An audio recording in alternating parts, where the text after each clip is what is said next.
Welcome to the Write Your Own Story podcast. I'm your host, Betsy Leonidas, and the founder of the Write Your Own Story company. Girl, I can tell you right now, you are definitely enough. Here we value service, sisterhood, connection, laughter, and that super genuine, keep it real, tell you like it is honesty. My hope is at the end of each episode, you realize you can do whatever it is you dream about and that you are not alone with what you struggle with. I'm hoping that you are snapping and clapping and hell yes in your way through each one of these episodes. So if this tracks with you, let's get started. I'm so glad you're here. All right, everyone. Welcome back to the latest episode of the Write Your Own Story podcast. I am your host, Betsy Leonidas, and I'm really thrilled to be here with Mallary Tenore Tarpley. I had to practice that several times, but knowing my last name is Leonidas, I'm like, I want to make sure I get this right. So Mallary is a mom, a journalism professor, and an author with the book Slip coming out August 5th. So Mallary, thank you so much for being here. Oh, thanks so much for having me. Can we start us off? So Slip is all around sort of the eating disorder space and the middle and sort of how it's kind of a fluid progression. But I would love to take a giant step back and just tell everyone sort of your story and how you got to the place about writing a book about the middle of the challenges of eating disorder. Yes. Well, thank you so much for having me on the podcast and for your interest in my story. And I'll take readers or listeners just back in time a little bit to when Please. I was a young child, because that's really when my eating disorder started. And I lost my mother to metastatic breast cancer when I was 11 years old. She had been sick for about 3 years, and I really didn't know how to handle that death. I, as a perfectionist, thought that I needed to try to seem okay in the aftermath of her death. So I went to school the day after she died. I read her eulogy without shedding tears. Yeah. And it just, behind this happy facade, I felt like my world was crumbling. And the farther away I was from my mother, the more I just felt this disconnect. So as the weeks and the months passed, I found myself just really wanting to find a way to be closer to my mother. And at the same time, I was taking a health class where we were learning about good foods and bad foods and healthy foods and unhealthy foods. And there was some pernicious labeling around food that was happening. And I was beginning to learn that we could change the way that our bodies looked depending on the food we put into them. So I ended up conjuring this idea as a 12-year-old that maybe if I stayed the same size I was when my mom was alive, I could somehow be closer to her. And so I began to restrict my food intake. It was almost this warped form of time travel. And it was never about trying to be skinny, but really about trying to stay small and safe. And it very quickly did devolve into an eating disorder. I didn't necessarily know what it was I was struggling with, because I thought people with anorexia didn't eat anything at all, and I was still eating a little bit. But my father ended up taking me to Boston Children's Hospital in Massachusetts, where I grew up, and I was officially diagnosed with anorexia at age 13. So I spent most of my teenage years in and out of treatment. I was hospitalized 5 times and in residential treatment for a year and a half, and really worked on my recovery during those treatment stays. I left treatment, kind of was in a period of feeling like maybe I was in full recovery, but I still didn't really know what full recovery meant. But for 2 years, I really tried to perfect my recovery, and I was petrified of slipping, because I thought, well, if I make one wrong move, I'm going to end up sliding into dangerous territory and getting sick again. And the pressure of that in some ways felt insurmountable. And by the time I was a freshman in college, I ended up relapsing. And for about a decade, found myself caught in this vicious cycle of binge eating and restricting. And all the while, I continued to tell people I was fully recovered, because I felt a lot of shame and stigma around the fact that I had relapsed. Fast forward to my late 20s. And at that point in time, I was working with journalists on trying to help them to tell restorative narratives, which are essentially stories that show how people in communities make meaningful progress forward and how they navigate the messy middles of life. And it occurred to me in working with journalists on this type of storytelling that this could be a really helpful framework for my own thinking around recovery. So I started to question, what would it mean to look at slips not as invitations limitations for slides or as grounds for failure, but as opportunities for growth. And so, in reframing my thinking around recovery as a middle place, as opposed to this perfectionistic ideal, I began to make meaningful progress. And with the book, I was really keen on answering these questions. What does it mean to be better, but not all better? And what does it mean to live with the vulnerability of your disorder? And come to find out, in interviewing lots of people for this book, I surveyed over 700 people around the world who have lived experience with an eating disorder. And 85% of them said that they could identify with this middle place. And yet there are no books about it, at least not with regard to eating disorders. And it's very seldom talked about. So I really want to give a name to this place. I want to destigmatize slips. And I want people who are navigating this messy middle between acute sickness and full recovery to really feel like they can be seen and heard. God, that's so packed full of such like honesty and vulnerability starting from such a young age. I think, as adults, sometimes, I have children ages 14, almost 12 and double 9.5. And like, I look at them like going outside and playing on the slip and slide and, playing on sports teams. And like, we have all these adult responsibilities and I try to never lose sight, but your story absolutely sheds light to like, the mental load that children still carry and struggle with and often aren't given the tools or, not necessarily far along enough in life to have the tools to be able to navigate that. So when I think about you saying it was really the loss of your mother and the insight, like what a amazing insight to get to. It's not actually about restricting diet and like being obsessed with my body shape and size. It's about returning to that safe feeling of small. Do you, in your research, have you found that most eating disorders are sort of from a traumatic point or sort of pivot in life that then people sort of, this is broadly generalizing, so please make me so much smarter, are looking for a sense of control or a solution to a traumatic event, or are we finding it to be societal influence, et cetera? So certainly it's often a combination of all of those things. So very often we do see that individuals with eating disorders descend into the disorder because of some sort of traumatic event, whether it be loss or some sort of physical ailment. So often there's a trauma that happens that then creates this desire or need to restrict food.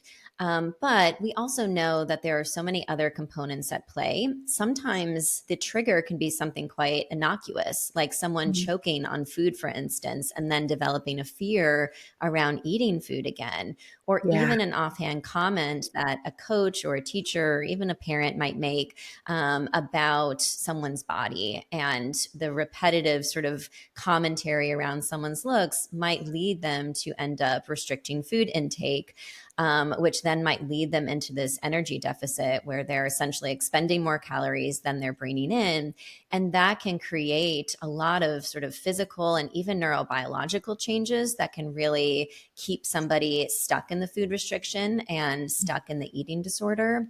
We also know that eating disorders can be genetic. So there are genetic risk factors.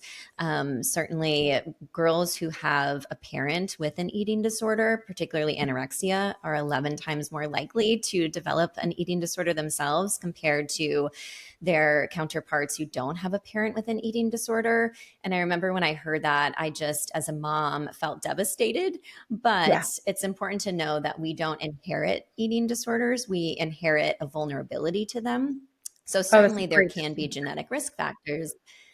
Yeah, but there's also genetic protective factors, and then there are environmental protective factors and environmental risk factors. So there's not one eating disorder gene. And if we are Right. a parent with an eating disorder, our children are not doomed, nor are we doomed if our parent had an eating disorder. So it's a very complicated web of factors that often go into why someone may develop an eating disorder.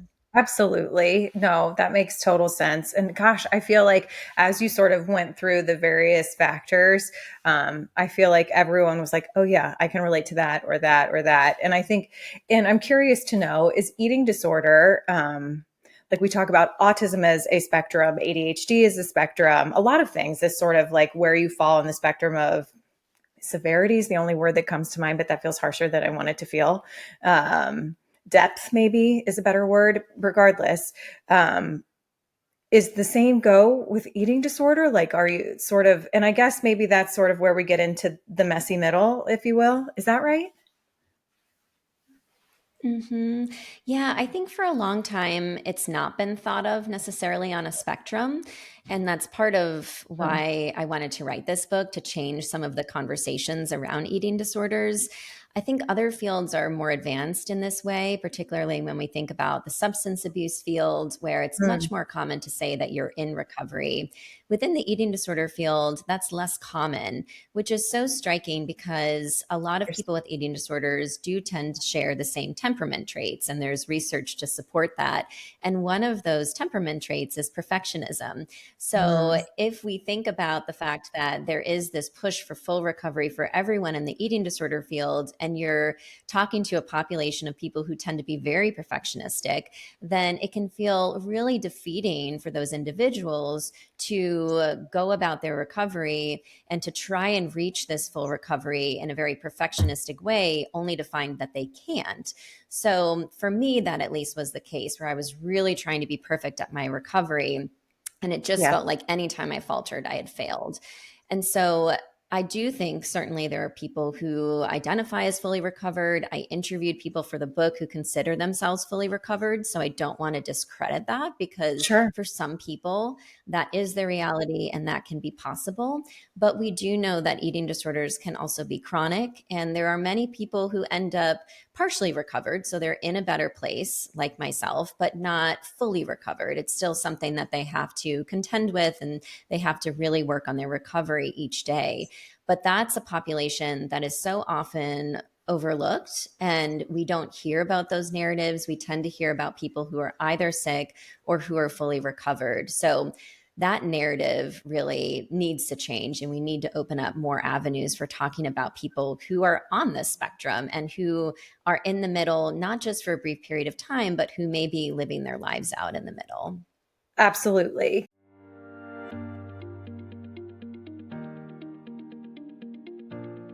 Hey, fellow boss babe, if you're craving less time on social because it feels like you're constantly in your comments and DMs trying to respond back to your potential customers, I totally get it. When I had my e-commerce business, I felt like I checked Instagram every 5 minutes. But what if there was a smarter, easier way to connect with your audience? Good news, there is. Let me introduce you to ManyChat, my go-to tool for automating messages on Instagram, Facebook, and even text. With ManyChat, you can set up automated conversations in minutes. No tech headaches, no coding required. Trust me, if I can figure it out, so can you. It's perfect for handling links to your offers, growing your list with DM keywords, and even booking clients literally while you sleep. It's efficient, super user friendly, and honestly, it's like having a virtual assistant built right into your DMs. And the best part? Because you're a friend of the Write Your Own Story podcast, you can try it totally free for your first month. Just use the link in the show notes. Is there anything better than to test something for your business for an entire month with no cost attached? It's my favorite. So if you're ready to save time, respond faster, and turn followers into clients, tap the link in the show notes and give ManyChat a try for free. First month's on me. Grab the offer today and go enjoy a much needed break from your phone. You deserve it.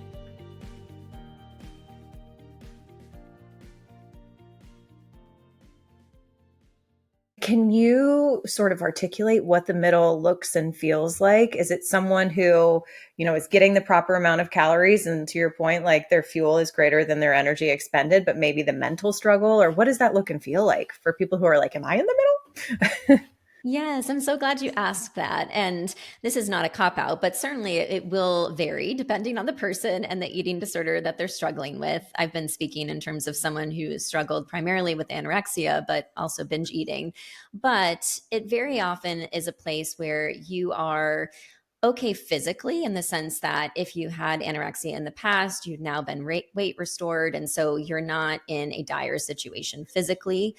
So Mm, you've been restored, you've been working through recovery, but you may still have a lot of those cognitive distortions that so often accompany eating disorders. And maybe they're not as loud as they once were, but I like to mm, think of them as being almost the soundtrack of life, where for many of us who have had eating disorders and who still grapple with the imprints of them, we can still hear the volume of that soundtrack. It's still always playing, but in the middle place, we hear it, but we have more control over the volume than we once did. That being said, in the middle place, there are days when that volume can get really loud, and Yeah. there may be days when the volume ends up leading to disordered behaviors, right? So maybe, for instance, you end up binging on a day when you're really stressed about work, or maybe you find that you're anxious about something, so you end up restricting your food intake. And the goal in the middle place is to really analyze those slips and to say, okay, I had a slip. It doesn't mean that I need to now kind of let that ruin the rest of my day or the rest of my week. What can I learn from that slip? How can I get back up and continue to move forward? One of the biggest misconceptions of the middle place is that it's about settling for stagnancy, or it's about telling people that it's okay to just sort of stay sick. And that's not what it's about. It's about recognizing recovery is Yeah. possible. But rather than trying to reach the fullest expression about it, it's really more about how do you live a full life, knowing that the eating disorder may still take up a part of your life. So, how do you grapple with that Mhm. while still being able to engage with the world, have more mental space for other things outside of the eating disorder? So, for me, that's really how I think about the middle place. And it's not an easy place to navigate, but I No. think it can be easier when we talk about it and when we recognize that we're not alone in this space. Absolutely. And I love that you clarified that it's like talking about the slip doesn't make it like sort of like, okay, yeah, let's slip. It's okay to slip. It's like actually it's putting down the perfectionist hat and being like, yes, I'm in a slip. And I loved the way that you had described it in some of my research I had found where you were like, only, when you normalize the slip, it allows you to slip at like maybe it's only halfway or a quarter way where you can catch yourself because it's normalized and feels acceptable. So then you can kind of rise back up.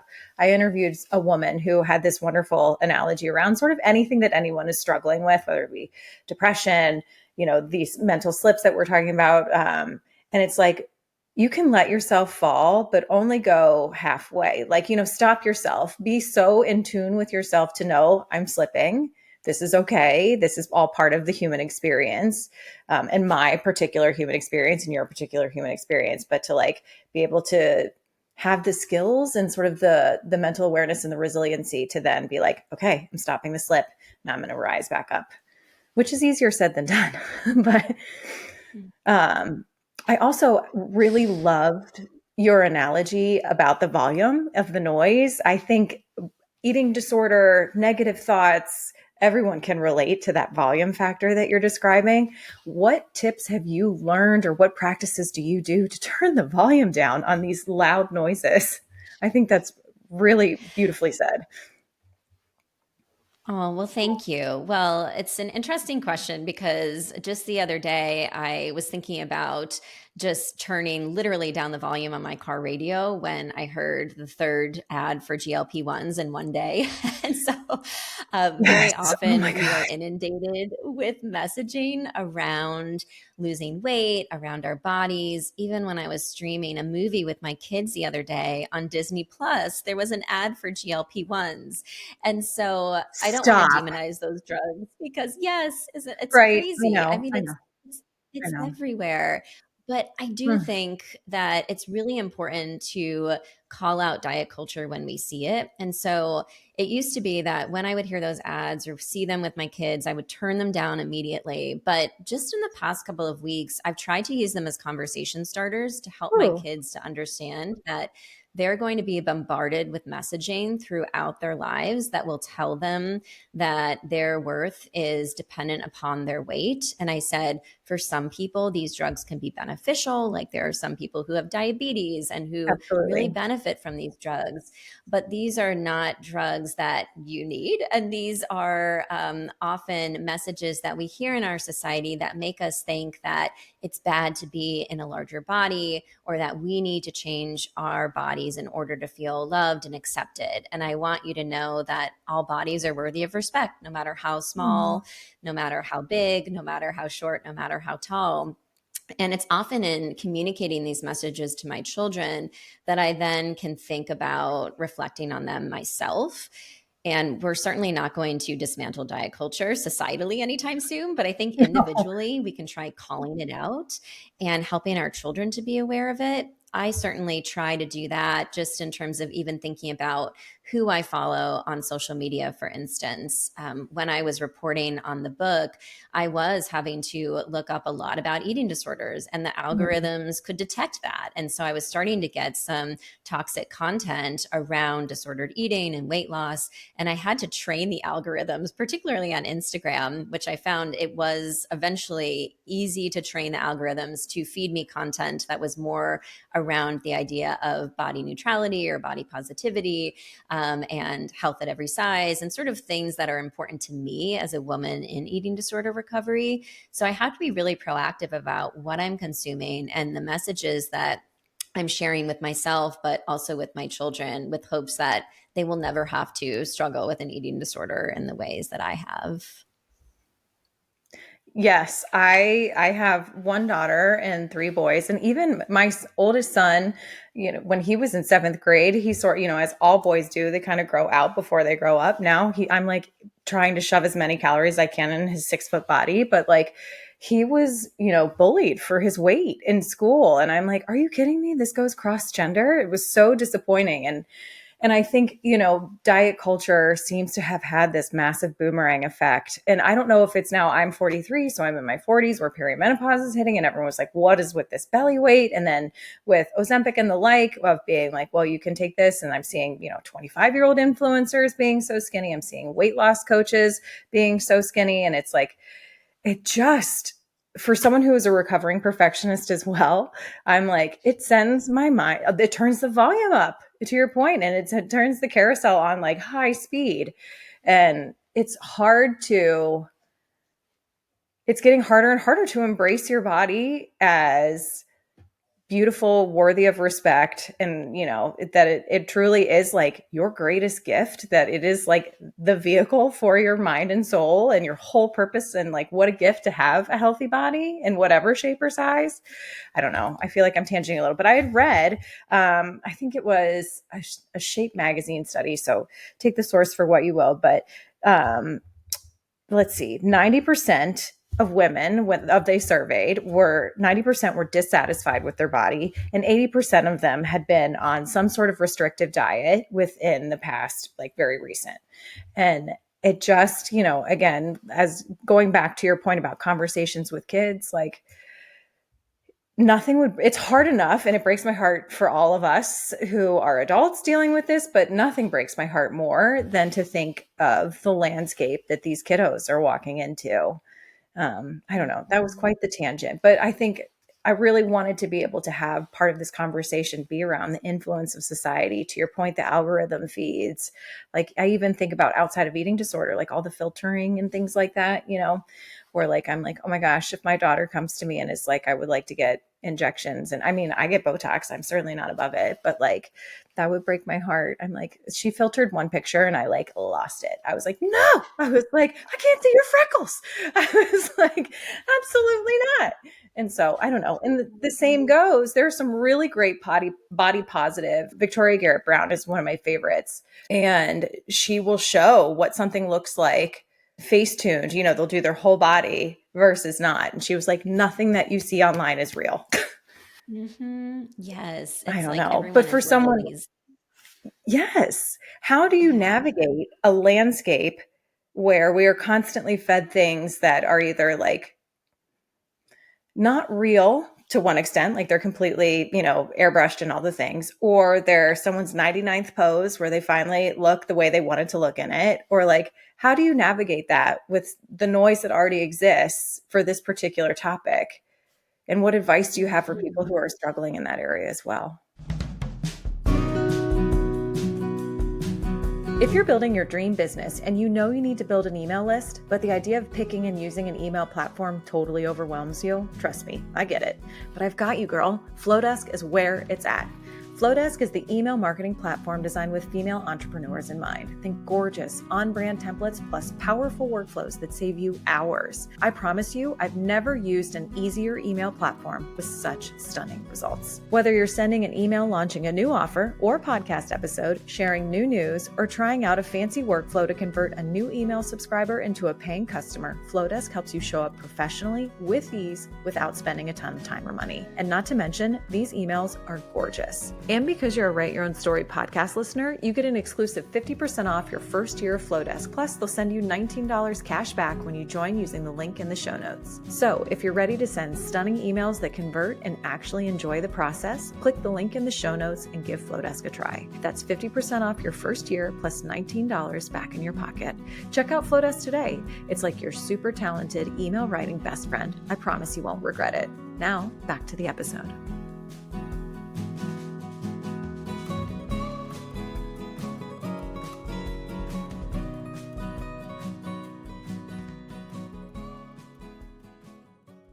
Yeah, I think it is, to your point, so important just to recognize that many people live out these lacquered, shiny lives on social media.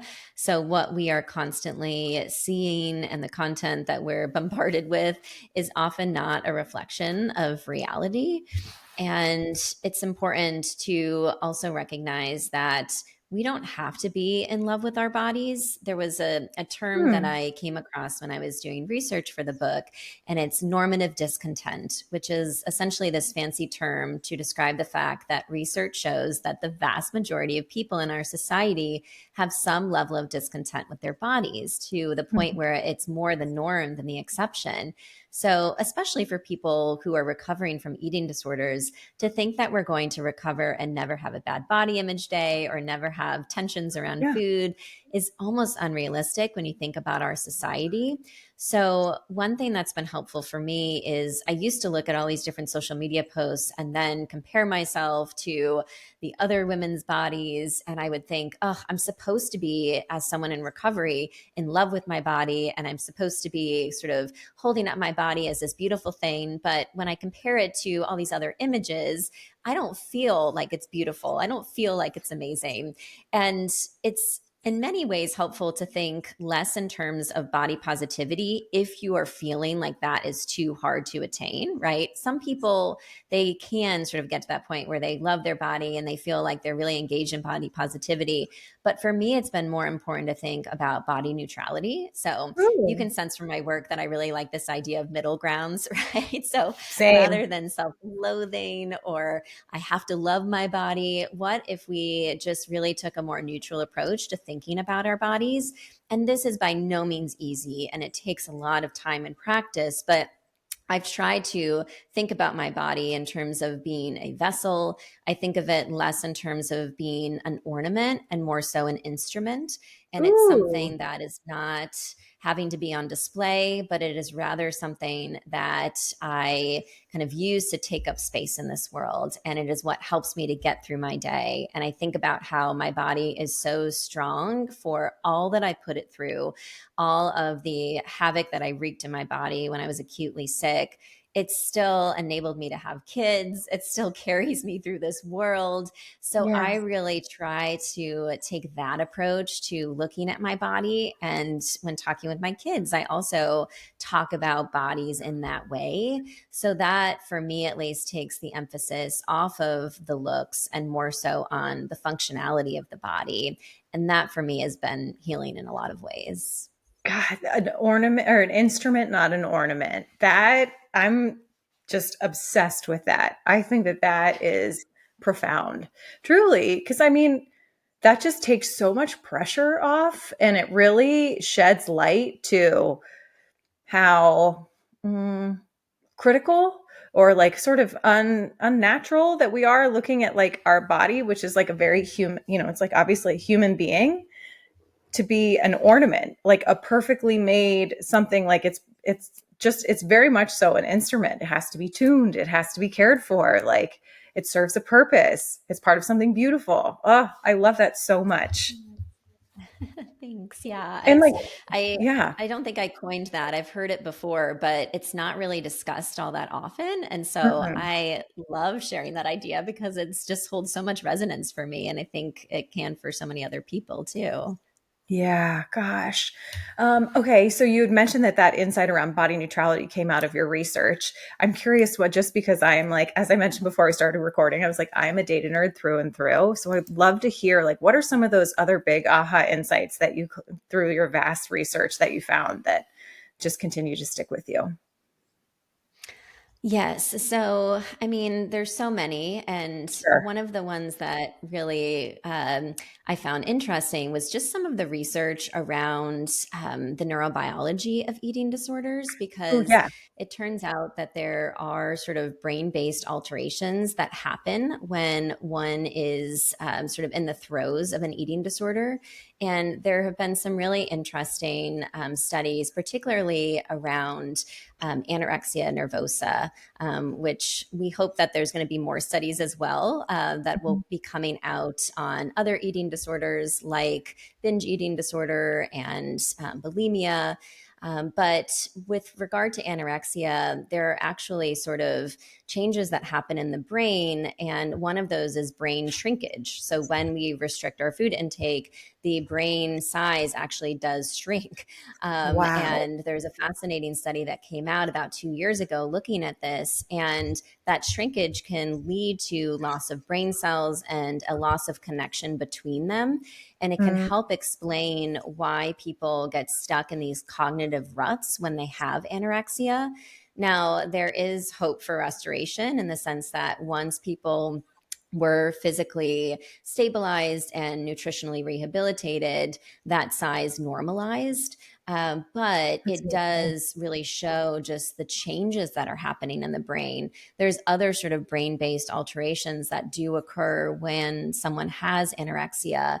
And those can be really hard to shake because often it complicates the disorder in that it is one more thing that is sort of working against the individual, right? It's sort of like their body is acting against them, their brain then is acting against them, the disorder is acting against them. So, Yes. in learning a lot of this research, it gave me so much empathy for my younger self because Yeah. there were many times when I thought, why can't I just get over this? And my family, they loved me dearly, but they were so frustrated that I couldn't just eat, right? But Right. we didn't know sort of how much more complicated it was than that. And we didn't know why. And now there's a lot more research that clues us into just how complicated these disorders are and why they can be so hard to get over. Yeah, gosh, it is really, to your point, just just a plethora of layers to get through. And then sort of, the like bounce back effect of like you've kind of put your body in fight or flight. This is rhetorical, you, of course. For anyone who's doing restrictive eating, your body goes into fight or flight, being like, oh God, especially for an extended period of time, I'm starving. Then it settles into the new norm. Then if you do some level of healing, then all of a sudden your body, like, your metabolism, all of those things suffer. And then maybe your weight would have been a little bit more than your, sort of typical neutral weight. And I think just, I only say that and share that to share the empathy for the people who are recovering, and and I think that you did such a great job of explaining how complex and how layered all of the effects are. When your neurons are not firing in the way that you need them to fire to turn down the mental noise to then get the more calories in, like, it really sheds light to how incredibly strong you are to be able, not only to be able to walk through this path through many phases of your life starting as an adolescent, but then to be able to face it and do the research, write the book, turn around and help people. I hope you give yourself an immense amount of credit, because I mean, all I see is just incredible strength. Well, thank you so much for that. Yeah, it definitely has taken a lot of strength and vulnerability to write this book and Yes. to just share my own story and to go as deeply into it as I can, while also being mindful that I don't want it to be too triggering, or I don't want it to be a guidebook for people on how to get better at their eating disorders. So that was something I really was careful about in terms of how I Yeah. approached the book. But it's really the book that I wish that I had had while I was sick, and especially in the earlier stages of my recovery. And even now, as a woman who's been in recovery for 25 years, I still think, oh, this is the book that that I want to read. And so many people have said, are you tired of reading it now? Because there was a period where I just had to go through so many revisions and drafts. And I said, I'm really not. I don't know what that says about me, but I'm not tired of reading about it because I just care so deeply about this topic. And I Yeah. learned so much in the process of writing it because I, in many ways, fit the stereotypical mold of someone with an eating disorder, in that I'm white, I am a girl, I live in a smaller body, I'm middle to upper class. And so I really wanted to expand that storyline beyond my own narrative because we know Mm, there are so many people who don't look the part, so to speak, of someone with an eating disorder. And mhm. as such, they don't always get the treatment that they need. There's just so many complications that come into these disorders. So I really wanted to broaden my own scope of understanding around eating disorders, to hear about other people's experiences and to learn about the latest research. So for me, it was so eye opening because I thought I was an expert on eating disorders prior to writing the book, but I wasn't, right? I was an expert by lived experience, but now I feel like I know so much more, and I really want to help other people to better understand these misunderstood disorders. Yeah, it almost feels like for someone I've done quite a bit of therapy in my life to like, it feels like this version of you is the one that can reach back and help the younger version of you. And that's one of the reasons why it never gets old reading this. You're like, this is what I needed, that just wasn't available to be provided. So it's so much of saving yourself and saving other people. And I think it's just incredible. So if someone is listening to this and they're like, oh my gosh, I think I'm in a slip, or, this really resonates, what would you say to that person? Yeah, so I would say that it's really important, if you do slip, to try to talk about it with someone. And I know that Mm, that is incredibly hard. One, because there's a lot of shame around that, but two, because it just feels like a lot more work to have to tell somebody about it. But it does become a situation where if you continue to slip and those slips are shrouded in secrecy, it becomes that much easier for those slips to turn into a slide and then potentially mm, a relapse that requires a higher level of care. So, one of the things that's been important for me in my own recovery, and I've heard this from other people, is to really not let that eating disorder thrive in secrecy, but to be able to take the slips and put them out into the open, whether that's talking with a partner who you really trust, or a friend, or talking with a therapist or dietitian or whoever it might be. And when I started writing this book, I went back to therapy and now see a therapist and a dietitian, because I thought, I am going to be surrounded by this content, and I'm going to have to, in some ways, re-inhabit my younger self to write about those earlier years. I just knew that slips were likely going to happen. So rather than pretend that they weren't, or rather than struggle with them in silence, I said, why don't I try to create some support network? So I still sort of see those treatment providers. I talk to my husband when I'm struggling. And I think that that can really help you to be able to ultimately learn from that slip and make meaningful progress forward. The other thing I would say too is just that we have a tendency collectively to just really focus on what we've done wrong, and to kind of focus on the fact that we slipped, or to focus on the bad choices we made. And while we need to recognize those, we also need to celebrate small victories in our recovery. And yes. those very often get overlooked. So I try to think about, how can I make choices in service of not full recovery for me, but more so more recovery. I like to think in Mhm. terms of more recovery, because I think more recovery over time can lead to a fuller expression of it. So I Yes. try to look back on my day and recognize, okay, what choices did I make in service of recovery? Maybe those don't seem very monumentous, and maybe they don't even seem worth celebrating, but I made that choice. I'm still going to recognize it and honor the fact that I made that choice when I could have very easily made a different one. So those are strategies that I think can be really helpful. I love that so very much. And I think the concept of recognizing your small wins and really like staying aligned to your goal, and not necessarily in that perfectionist mode saying, what are all the ways that I missed today? Like, what are all the ways that I stepped closer to my goal? Because a goal, as we all know, despite anything we want, it doesn't happen overnight. So I think for all those people listening who can relate to that in any way, shape, or form, as we're all so hard on ourselves about in some way, in one way or another. I love that. I think, I have a gratitude practice, I write it every night, and I try to also write a list of things. Sounds so silly, but the things that I'm proud of, because I think that otherwise negative thoughts are just so stinking loud. And it's like, actually, you're doing a great job.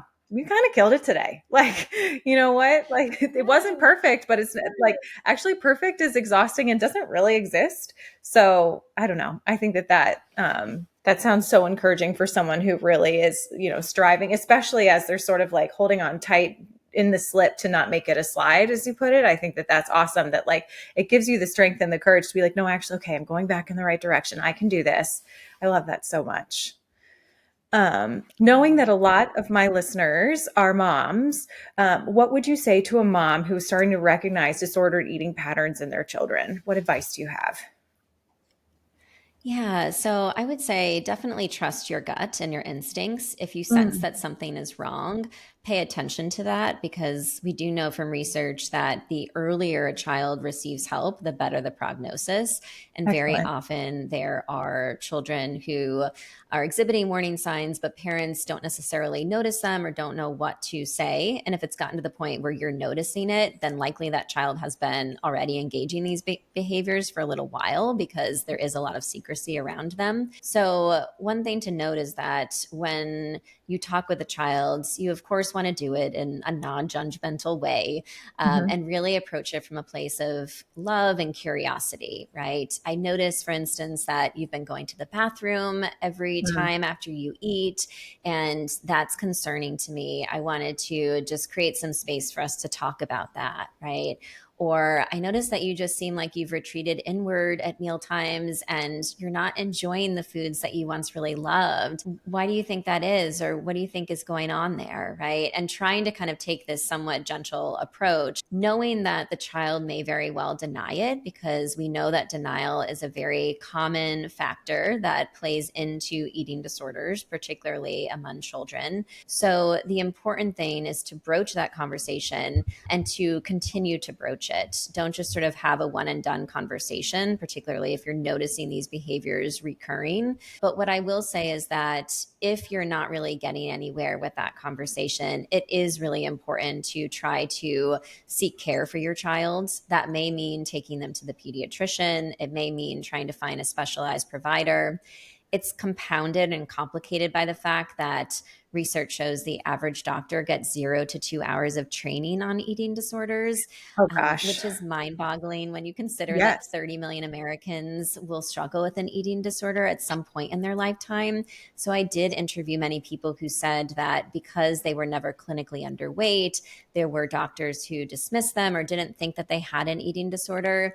And I just mentioned that because I was on the receiving end of that when I was a child. And sometimes if parents go to a medical provider and take their child there and the doctor says, well, we don't see anything wrong, the labs are normal, the child's not underweight, it doesn't mean that there's not a problem. So sometimes it may be that you just need to find a different provider. And as a parent, I know that just feels like, oh my gosh, that's so hard to think about. But there are providers who specialize in eating disorders, and the extent to which you can find one of those for your child will be really helpful. Sometimes I've had people say, well, I don't want my child to lose trust in me if I take them to a provider. I don't want them to not like me, but Right. but it's out of a place of love, right? And so if Absolutely. you really want to protect your child, save your child from descending deeper into an eating disorder or from developing one, you sometimes need to take those steps and really get them care, even if they don't think that they necessarily need it. Absolutely. And, I think I can empathize for those parents that are like, I really don't want to rock the boat. If it comes up in those teenage years, it's just you're holding on to any type of contact that you can get. But as you said, it is so from a place of love. And these are the years where they need us the most, despite their sense of recoil and their thrive for independence. They need our emotional support and stability. So, I'm with you 100% that it is a place of love, and that I bet that is going to be a big part of the messy middle, of anyone's life. I often refer to life as just like one giant messy middle. Um, but once you're able to sort of fall in love with the messy middle and not wait for some sort of future thing or not focus on what thing something was in the past, I think genuinely the more happy you'll be. That's one of the things this podcast has been so fulfilling for me in a bajillion ways, but one of which has been like this sort of long-term qualitative study of like various patterns that I'm noticing with these phenomenal women that I'm so lucky to interview. And so much of it has been embrace the messy middle, with grace. Mhm. And if you learn to love yourself and life in the messy middle, you are exponentially happier. And it's so interesting that it Yeah. applies here as well.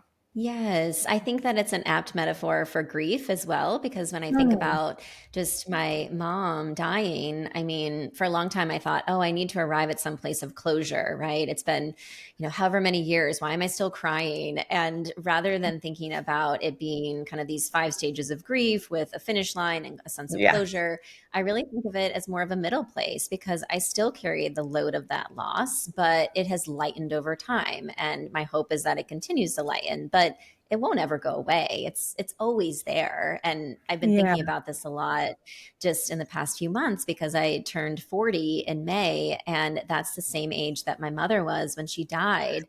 So Wow. that was a really emotional period for me to outlive my mother. But I also think Mm. about just how symbolic it feels to be putting this book out into the world at the same age that she was when she died, because it's a really meaningful way of honoring her memory, but also of beginning this next phase of life that she never got to experience. So I'm very much in the messy middle with, the loss of my mom, but the eating disorder as well. But it's that messy middle, I think, that got me to where I am today as a 40-year-old. Yes. And first of all, I have full body chills when you mention that you have now outlived your mother. I can't imagine the mental load that comes with that. And again, I like just the strength that you exude, and the grace, I think is just, so inspiring. But to have the ability to take your experiences. And I also find that this is another pattern that I'm seeing on this show is that people who have taken those who are most fulfilled, and that doesn't mean everything is Pollyanna and all the things, but those who feel a greater sense of fulfillment are those who have developed something in their life, whether it be a line of work or an act of service that really serves their past self. At a broader scale and community, right? And I think that you are a wonderful example of that. And I'm sure your mother is immensely proud, as is the rest of your family. Oh, thank you so much. And I love just that you've mentioned the past self a few times because that is so much of what I had to do while writing this book was just read through all my old childhood journals, my old Oh my medical gosh. records. I revisited a lot of the places where I was treated and revisited my old childhood home. I kind of walked the route that I had walked the day after my mom died from my house to the school, like just really sort of trying to understand my younger self better so that I Yes. could write about that part of my life in a more authentic and truthful way. But as a mom, too, I just think about how much I wish I could have kind of given my younger self a hug. And it's Mm. really, in some ways, helped me in writing this book to just both care for my younger self more, but also to allow my present day self to be in conversation with that younger self. And Yeah. that for me as a writer has been just a really fascinating process. Absolutely. I feel like we could do a whole nother episode just on that. I find it equally fascinating. And it truly is like one of the strongest healing modalities is to be able to connect to your younger self. At least I found in my own research and personal experience. So for anyone out there who, has had a moment in childhood that has really shaken them to their core, like it takes time and a ton of bravery and a lot of mess, but it is so worth it to go back and revisit.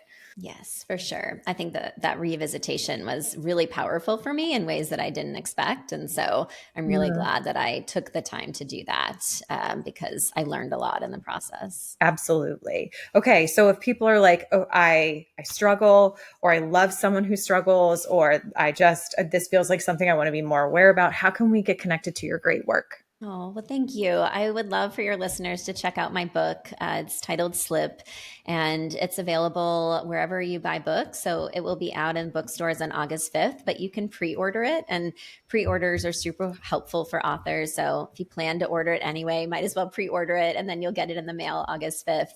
And I write a lot about just these topics that we've been discussing in my weekly newsletter. And that's just my first name, Mallary.substack.com.